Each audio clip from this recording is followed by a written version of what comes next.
If you have any questions, please use the chat feature to communicate those questions, and please direct them to Tiffany Dellard. Again, we will get started in just a couple minutes as we wait for more folks to join. Thank you.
Please dial it now.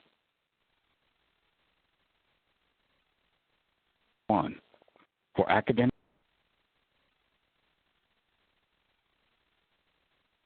Business office, press 4. For registrar and transcript requests, press 5.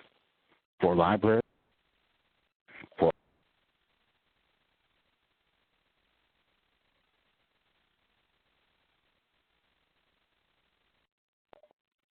1 moment, please.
Good afternoon again, everyone.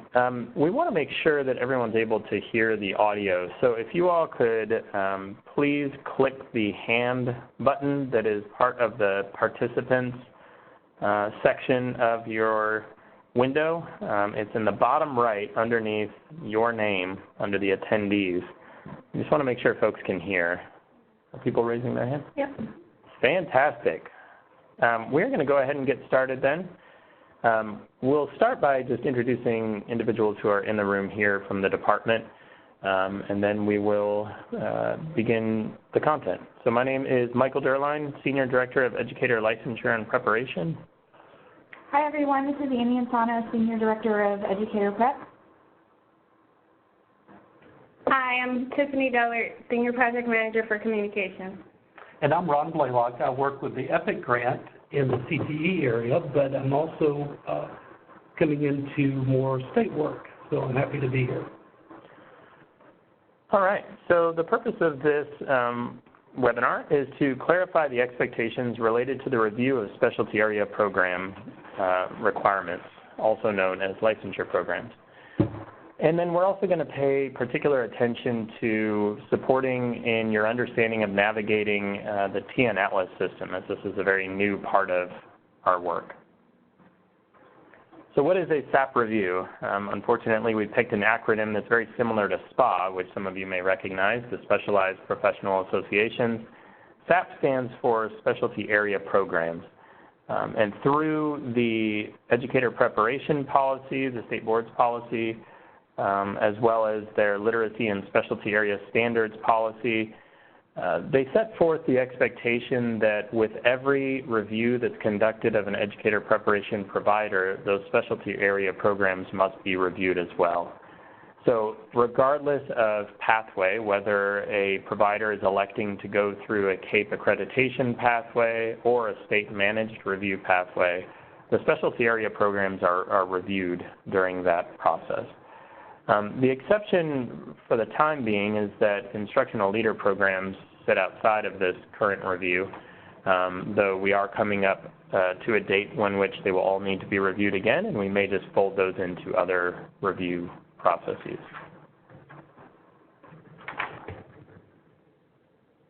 So for the purpose of this review, we want to make sure that everyone who is going to serve on a review team, which is the bulk of folks on this call, will have the knowledge that they need to understand exactly what the specialty area program review process entails.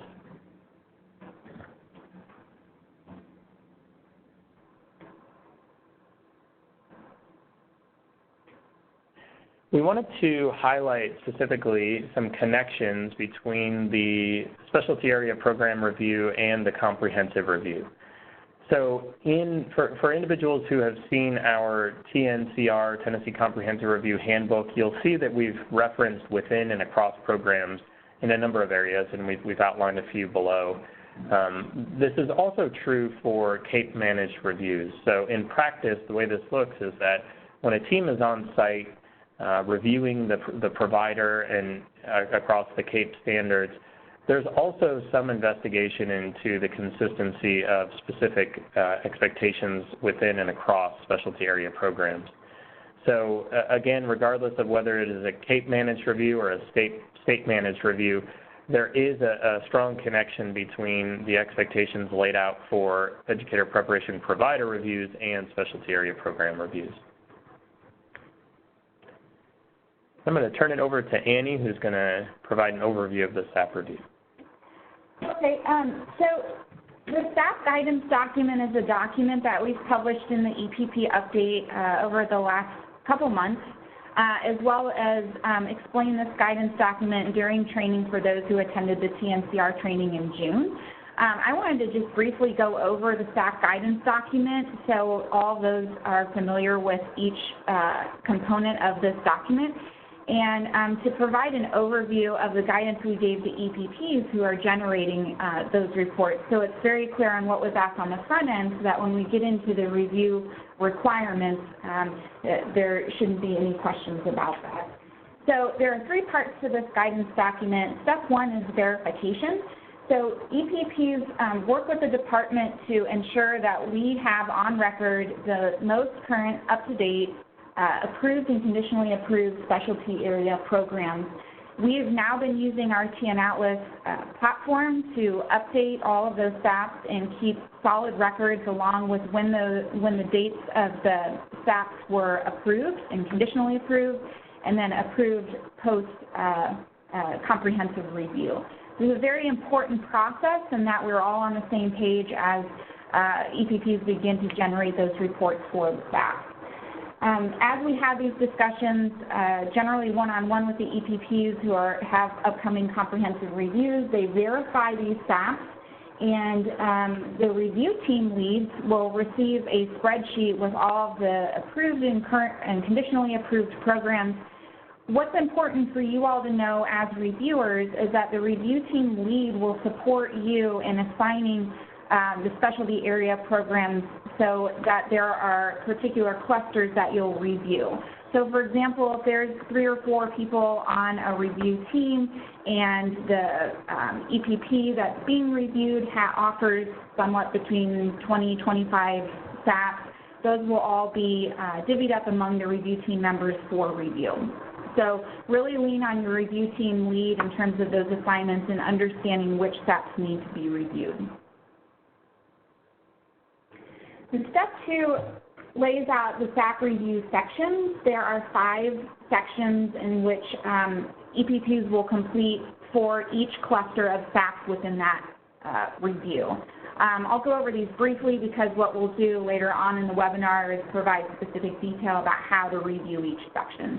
So the 5 main sections for SAPs include the program synopsis, a general overview, and some detail within narrative form about what programs are within this particular report that's under review, programs of study, including course descriptions Part 3 is more of the meaty part of the SAP review, and that's the program alignment to standards and requirements, meaning that the EPP considers the INTACT standards, the EPP literacy standards, and the SPA standards, or specialty area standards, and aligns these through a series of matrices with coursework and clinical experiences. There's also a section that's called Required Program Components, and for EPPs that are familiar formally with the implementation standards, these are the required program components that are specific to each SAP. So this is part of section 3, which we'll go over in some detail shortly. Part 4 is new to this process. Typically, and we have not changed this process much since years past. This is a fairly input-driven process. In future years, just as we've done with the state-managed comprehensive review process, we intend on making some significant shifts within the SAP review process to become more output-focused, to really support EPPs in thinking about program design and how that relates to the outcomes in which they're seeing. Section 5 is specialized program association recognition, and we'll get into that here. That's an optional feature as well. We're going to pause here just for a moment and do a quick sound check. Can you please go ahead and raise hands again and make sure that everybody is able to hear us?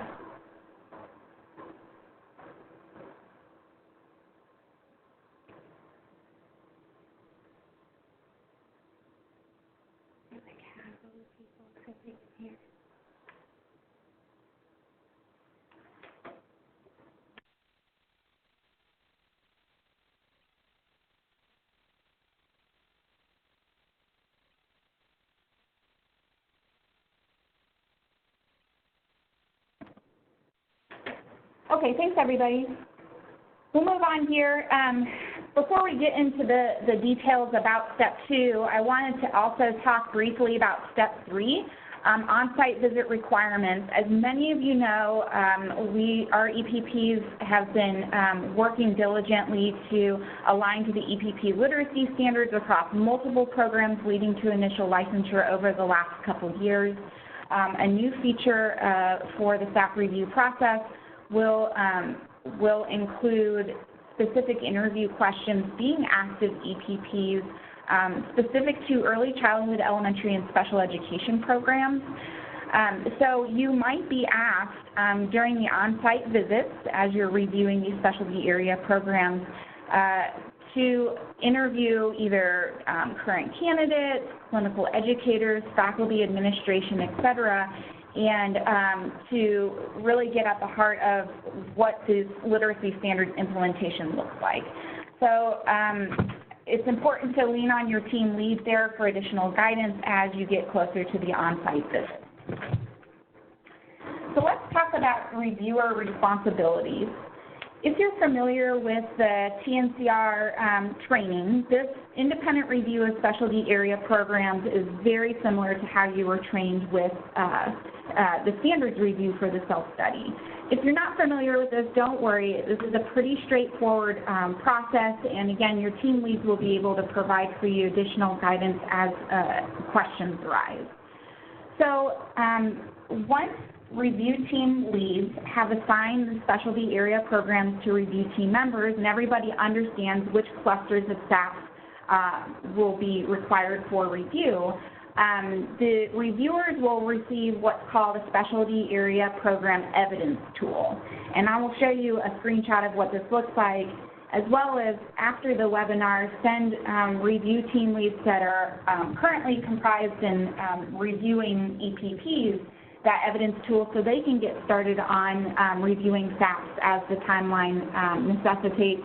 But I will send everybody a copy of that evidence tool so they have it for their reference as they may be asked to participate in a review in the upcoming months. So reviewers need to ensure that they are using the specialty area evidence tool anytime that they review a cluster of SAPs. So we'll get into what that looks like here shortly. So this is an example of what a completed and verified list of specialty area programs looks like. Again, a spreadsheet in which your team lead will receive and distribute to you all to ensure that everybody understands which SAP they are reviewing. You'll notice in the right-hand columns there's last review date, next review date, and status change date. Next review date, if there is a date listed underneath this column, then that specialty area program that's listed is required for review. So that's an important note to make, and again, your review team lead will help you with that. So after you're assigned a specialty area program review, you will log into TN Atlas, and we'll show you what that process looks like shortly. And under TN Atlas, you will access the RFE sets, or requests for evidence sets, that are organized by cluster of endorsements. So let's say the EPP in which you are evaluating offers a middle and secondary math programs, and those are assigned to you to be reviewed. When you log into TN Atlas, you will see an RFE set that's released to you for review with the abbreviation M&S Math. That means middle and secondary math. You may be assigned more than one cluster of reviews. It just depends on how large the institution is and how many SAPs they offer. So this abbreviation list will be important to reference as you get into the weeds of reviewing.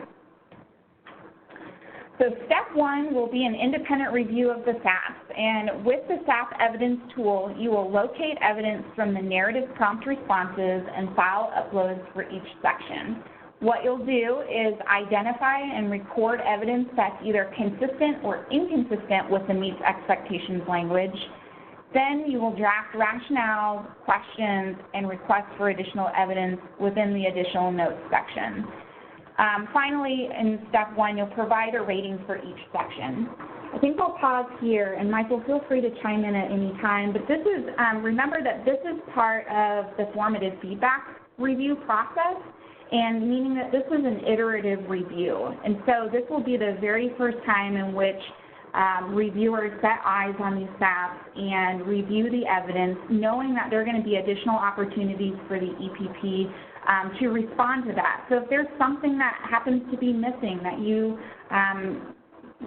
would like additional clarity or evidence for, now would be the time to ask those questions and think that through and give that opportunity back to the EPP through the addendum process to add on that additional evidence. I think a couple other things I'd note. We're really trying to be intentional about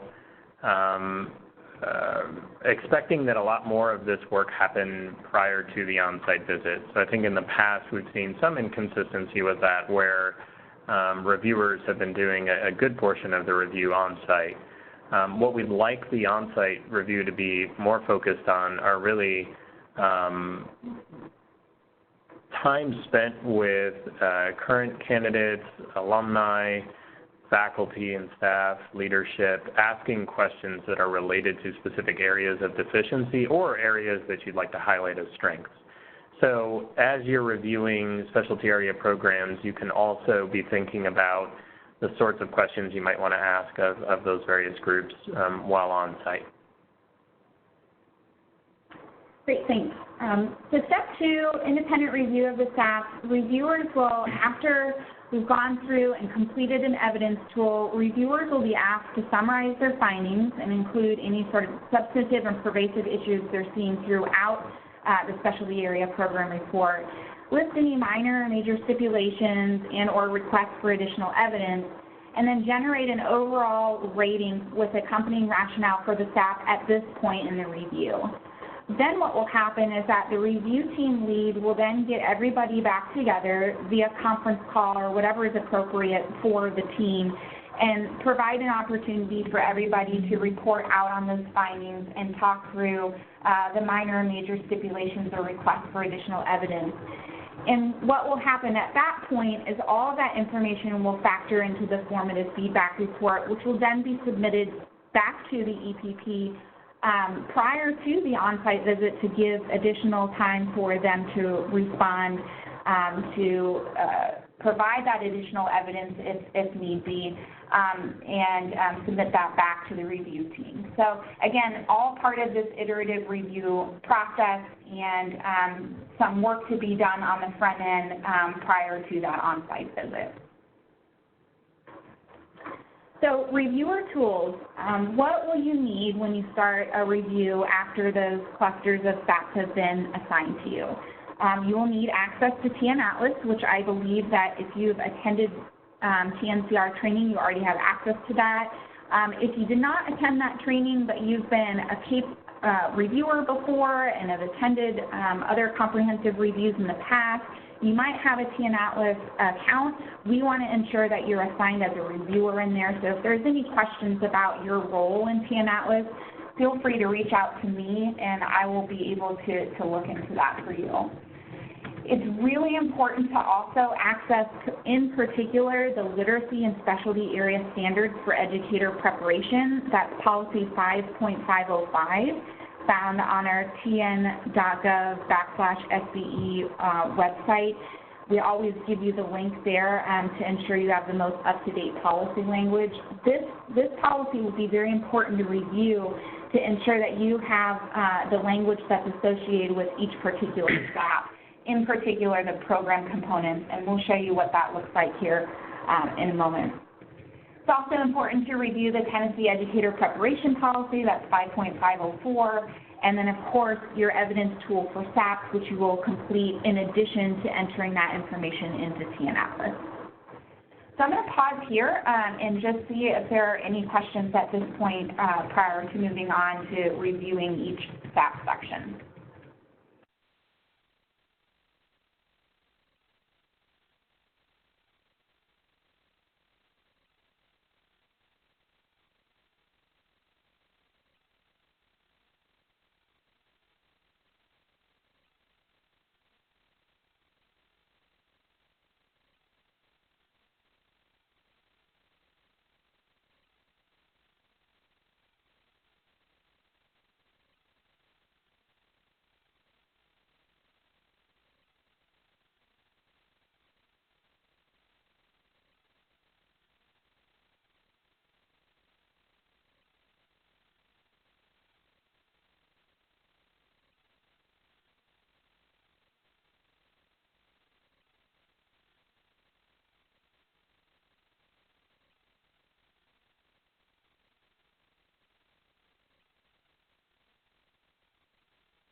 Okay, we're going to move on and talk about reviewing each SAP section.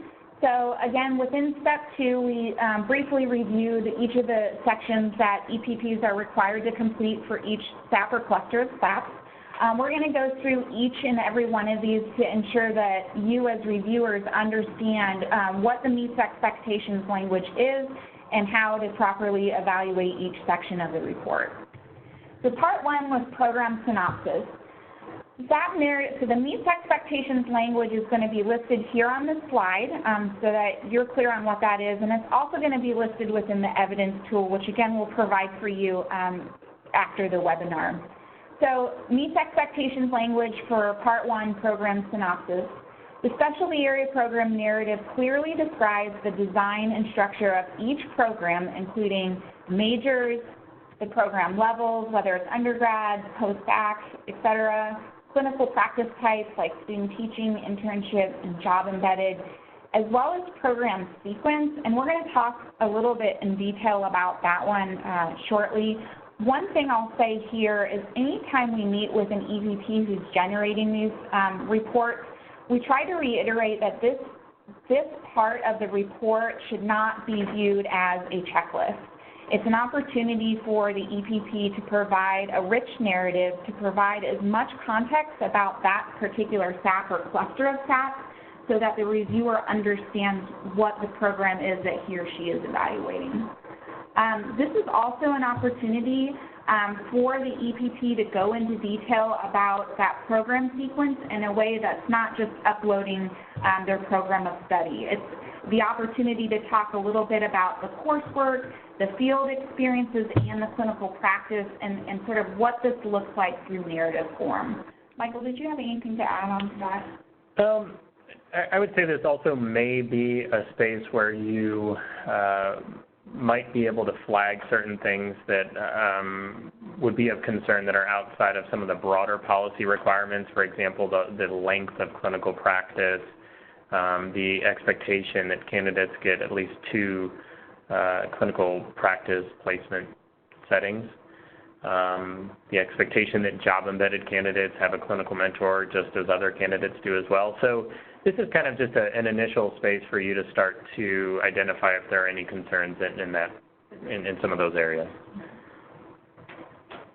Yeah, I think another important note here is to look for differentiation across programs. So remember, a single report can address multiple SAPs.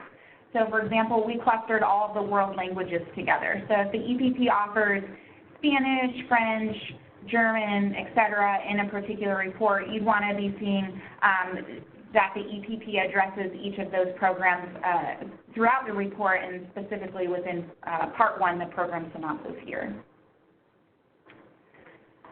So this is an example of the evidence tool. The evidence tool has each section or each of these boxes here to complete per section. So for example, here as you're reviewing program or Part 1 SAP section program synopsis and reviewing the majors, program levels, et cetera, you will be listing evidence that you see within the report that's consistent with the meets expectations language in that first box. Any evidence that you're seeing that's inconsistent in that second box, and then any additional notes for consensus meetings. So if as you're reading, you need additional clarity on a particular section that the EPP wrote and you have a question that you want to ask, it's really important within the evidence tool in that third box to be recording those questions or requests for additional evidence, because that's information you'll bring back to your team and make inquiries about and could factor into what's needed within the ask of the formative feedback report. And then that final box down there is the recommended rating. So you'll check at this point in the review, this is either the evidence that's submitted is either meeting expectation or below. So looking at a particular example of Section 1, we've completed it here, evidence that you may record. The example reads, clear descriptions of secondary K-12 chemistry, biology, and physics majors are included. These programs are offered at the undergraduate post-bac level. Brief outline of required coursework and indicated 30 hours of field experience. So again, it's taking that evidence that you see in the report and recording it in the appropriate box. An example of evidence that may be inconsistent with the meets expectations language, if the provider, for example, does not differentiate across clinical practice type or doesn't talk about some of the things Michael just mentioned, like the clinical mentor requirement for job embedded, et cetera. This might be a place where you would see some inconsistencies and record that evidence in that text box. Furthermore, any additional notes that you have for consensus meetings, so remembering that you're going to talk as a group across these reports and the evidence that you found, this would be a place where you'd be raising questions. I put an example here. Do the other secondary 612 program descriptions, such as math, social studies, ELA, that are being reviewed by a different reviewer, provide a clear description of the clinical experiences? So it's a great opportunity to raise the types of questions you would want to bring up in your consensus building group. And then you can see a checkbox at this point. This example is meeting the expectations for Section 1. So I'm hoping you sort of understand the process that's required for the independent review of the standards. We provided an example in the evidence tool for Section 1. We're going to go over each of the other sections, but we didn't go into such granular detail here because we think this process is pretty straightforward. But again, as questions arise, please let us know. Section 2 here, programs of study. So as you're reviewing the report in Section 2, you want to ensure that the EPP, the meets expectations criteria, is that they uploaded the most current programs of study and course descriptions for each program. So this should be a simple upload, and we want to ensure that it's current and up to date and clear for every program included in that cluster. Part 3, as I mentioned earlier, is a little bit meatier of a section. So what Part 3 asks for is that the EPP demonstrates program alignment to standards and requirements. I think an important note here for reviewers is that don't get too hung up on formatting. The EPP should upload a matrix in an Excel workbook that shows clear alignment to the programs of study, meaning the courses and the clinical experiences, and the standards listed here on this slide ahead. So that would include INTACT standards, EPP literacy standards, specialty area standards, and the required program components. The reason why there's an asterisk next to the INTACT standards is that there are some programs that are not required to be aligned to the INTACT standards. This would include any of your school level personnel, like your school counselors, school psychologists, audiologists, social worker, any of your specialists such as reading specialists or library information specialists. So if you're assigned to a cluster with any of these particular programs, you would not expect to see alignment to INTACT standards. However, you would expect to see alignment to the specialty area standards, meaning the SPA standards. Again, I want to reiterate the importance of reviewing the literacy and specialty area standards policy, and that way you know exactly what's required for each program that you're reviewing. Again, not important so much for EPPs to follow a specific format. You should expect an Excel sheet. You should expect standards alignment to each of those. Doesn't really matter which matrix or which axis the standards are on or the courses are on, as long as all that information is there within Section 3. Within the cells of each worksheet, however, what we're not looking for are simple check boxes. So if they have alignment to standards, the INTACT standards on one axis and then courses and clinical experiences on the other, we should not see check boxes in the middle. What we have asked EPPs to do is to be thoughtful about the lessons and assessments that are used to ensure that those standards are implemented throughout the program. This is an example that's a little bit hard to see, but within the middle of the spreadsheet, you can see in white, you can see how this provider chose to list, just by name only, names of assignments or assessments that will be used to ensure that those standards are being taught and assessed across that particular program. So again, we're not seeing check marks here. We are seeing names of lessons and assessments. So that's really what we're looking for in terms of alignment to standards for Section 3. Program components are a little bit different. So again, relying on the language of the policy. Let's say, for example, you are evaluating an English secondary 612 program. This is a screenshot of the language directly from the Literacy and Specialty Area Program Policy 5.505. And these are the requirements. These are fairly straightforward. What you can see is that the candidates have English language arts education, will complete a major in English. You'll likely see those courses laid out within the standards alignment. You'll see that English language arts program shall ensure candidates have English language arts program with 6 semester hours of college level world languages. Again, all that evidence would come through on spreadsheets. So this one's pretty straightforward program component for English 612. One that may look a little bit different, let's say you're evaluating a dance education program. The program components here, you can see Part 2 specifies that the candidate shall complete clinical experiences in both kindergarten through 8th grade and in grades 9 through 12. So this is particular to a dance program. So you'll want to be seeing evidence that this provider has sufficiently fulfilled all of the program components listed in policy. So Section 3 would be the place where you are reviewing that information and ensuring that the EPP has fulfilled all those requirements. Before we move on to Part 4, I know that was kind of a big section. I'm going to pause here and just see if there are any questions.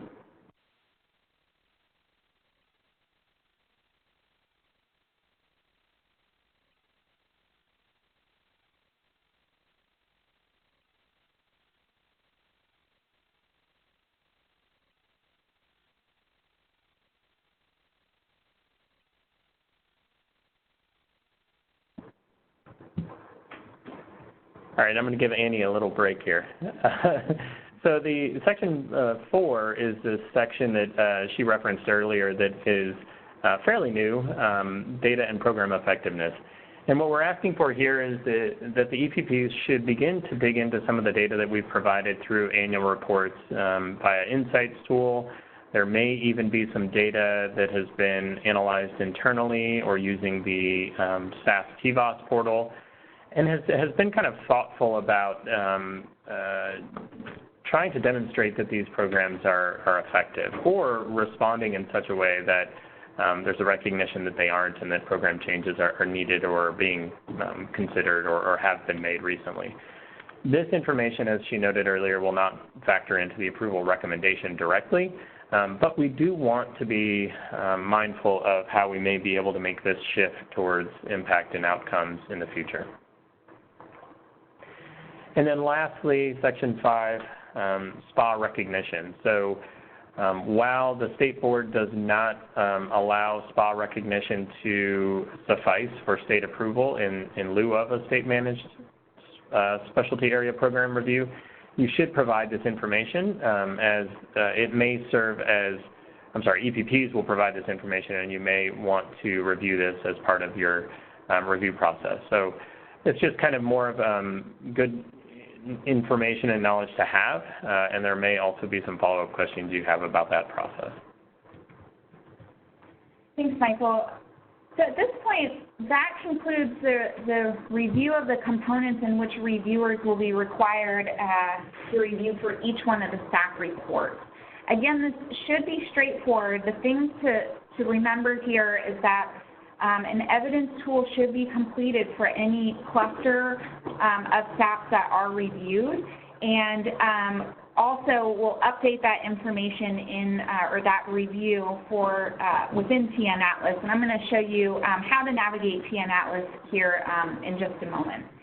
First, though, I wanted to make sure that there were clear directions, written directions here on this webinar to ensure that reviewers know how to access staff reports in TN Atlas.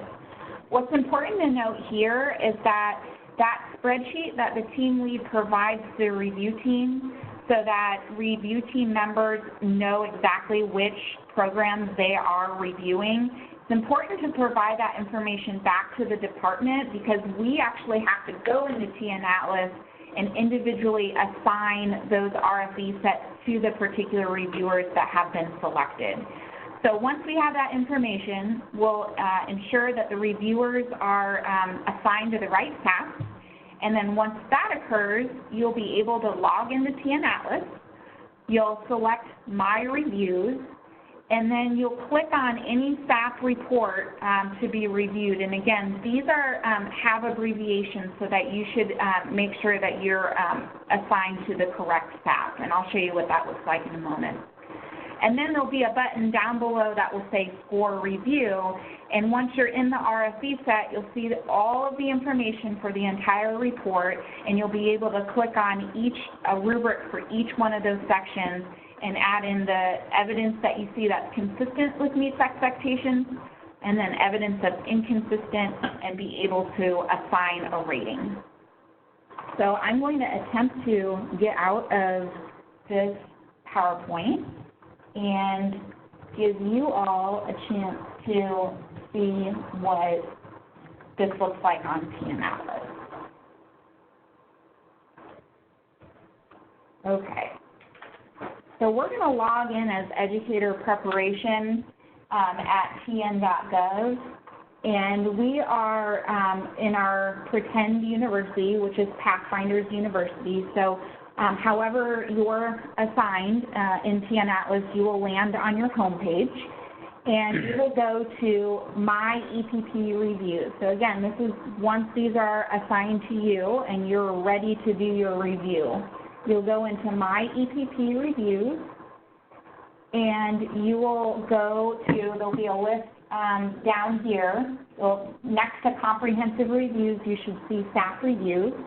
And I have two examples here, Pathfinders University Specialty Area Program Report, and we're pretending that I was assigned the middle and secondary science report and the world languages. And what you'll see in sort of the subtext here is this EPP in which I'm reviewing offers both a middle grade secondary 6-8 program, a biology 612 program, a physics 612, and a chemistry 612.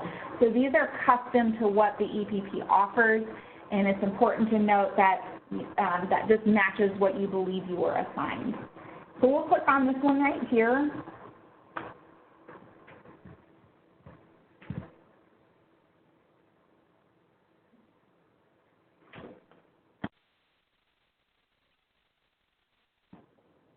And what you'll see here is this green check mark means that the report has been submitted by the EPP.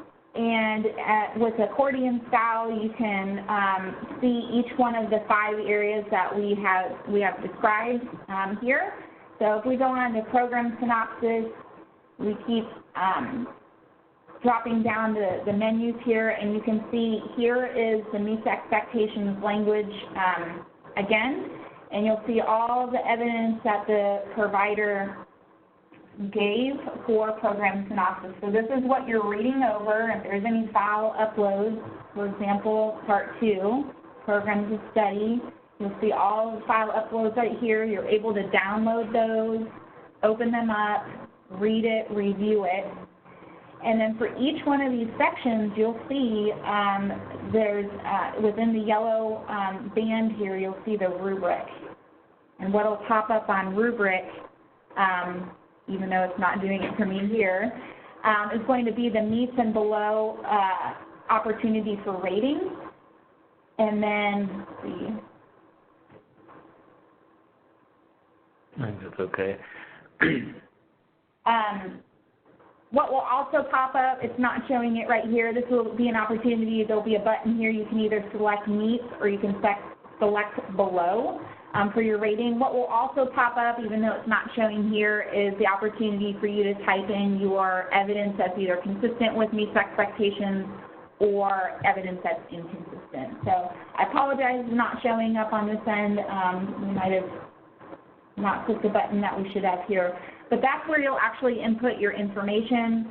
I'm going to reiterate here, too, that it's important to do your review both in your evidence tool and input it here in TN Atlas. Your team lead will ask for you to upload or to send to them, the completed evidence tool so that he or she has all that information to factor into the formative feedback report. I'd add another thing, and you probably, if you were at the TNCR training, you would have heard this. We're really looking to lean on team leads a little more than we have in the past. Really looking to them to provide serious support around drafting the formative feedback report and ultimately that final report. So again, early on, well before the off-site review, you should be providing that team lead with everything and anything that you have related to your review.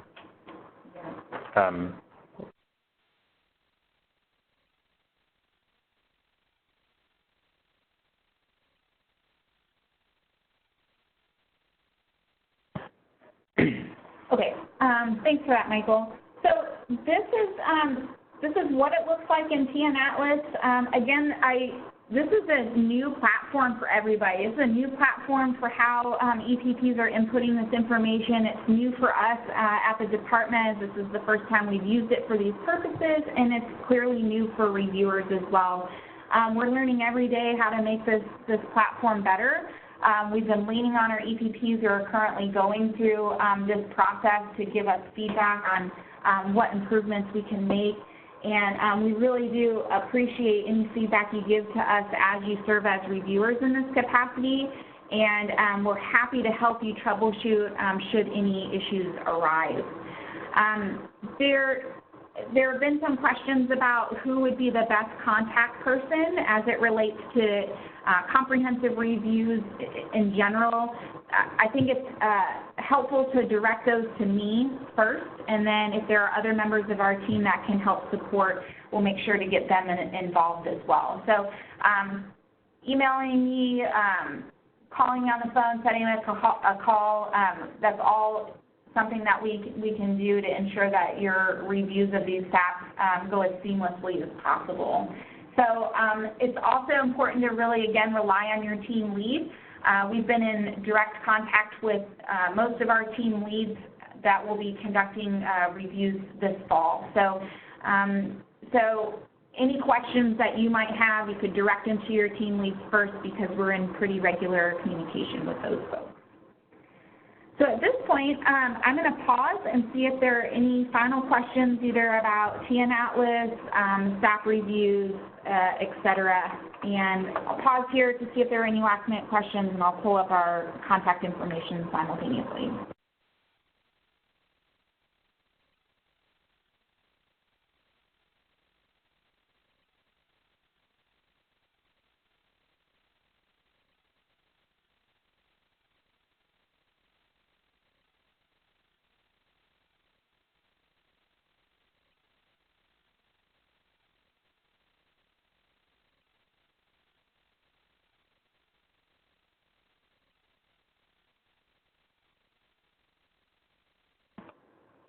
Okay, we got a question asking about how many folks will be serving on review teams this year, during the year 1920.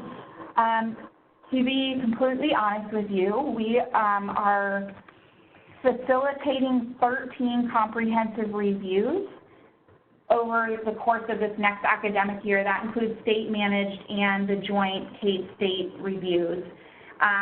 At any given time, those review teams have between 4 to 5 state people on them. So that means if you attended TNCR training, you will likely, if you have not already, be called upon to serve on a review team. We're trying to be really aware of if you are an EPP faculty or staff member who's participating in your own comprehensive review, to not assign you to a team until after that review has been completed, just for your own sanity, I think. And if we do want you to serve on a team, that's prior to your own EPP's review, we try to ask for your permission in advance. Right now, we have all of our state-managed comprehensive review teams in place. And over the next week and a half or so, I will be reaching out to the remaining teams that need to be put together for the joint reviews for this fall. So we're really trying to take them in order. Our reviews begin the on-site reviews begin as early as mid-October, so we've been doing them sort of in chronological order. You're welcome, Kim. But, you know, we really appreciate this is a volunteer process. We have been just so appreciative of the review team members that we've reached out to already that are willing to serve on teams. It's just remarkable how our Ed Prep community is coming together to support one another through this very rigorous process. I'll pause here to see if there are any final questions.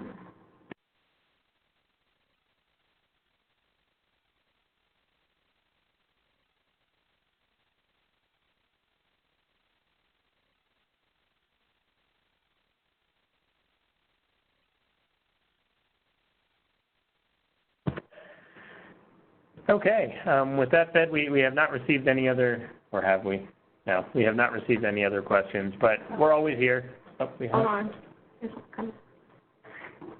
Are we waiting for a question in real time here? Yeah. Better be a good one.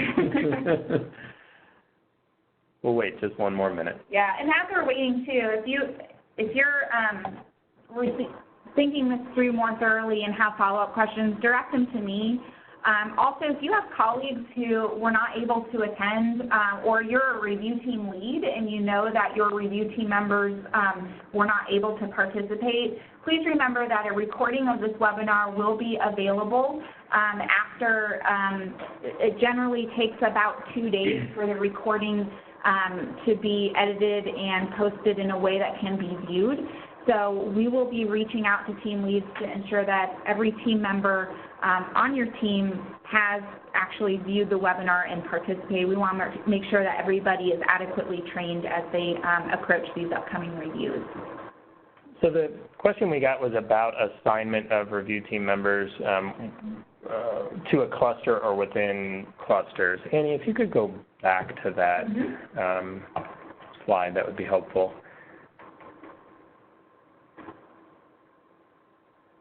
So I think the way that we're going to try and do this is slightly different from the way we did it in the past. And in the past, we kind of were doing makeshift clusters manually for each review based on the background that each reviewer had. And so we kind of did our best to, if someone had a background in early childhood or elementary, we would assign those programs to that individual. And then ultimately, there's always one person who gets kind of the catch-all of everything that's left. We will be thoughtful about both connection to individuals' backgrounds as well as workload, because I think all these clusters are not created equal, and it will vary depending on the just volume of programs that each EPP has. So we'll be thoughtful about that. It's also a process that we intend to kind of have a discussion about amongst the review team and us prior to making all the assignments, so that everybody's in agreement that the workload is appropriate.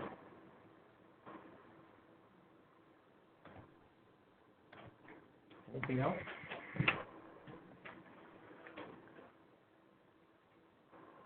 Oh, okay.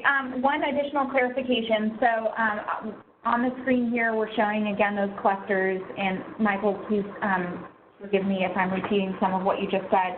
So within world languages, for example, let's say an EPP has many of those programs. They have French, Japanese, Latin, the whole slew of world languages on there. That particular reviewer will be assigned that cluster for review. That one should not be split up among. So in other words, we've already done the splitting, and your review team lead will help assign you so that you know explicitly what you are responsible for reviewing. In the case that I just mentioned with world languages, where there are multiple programs within that one report, that reviewer will probably only have that one report to review, since it will likely be lengthy. But we'll make sure to manage that appropriately with help from your team lead.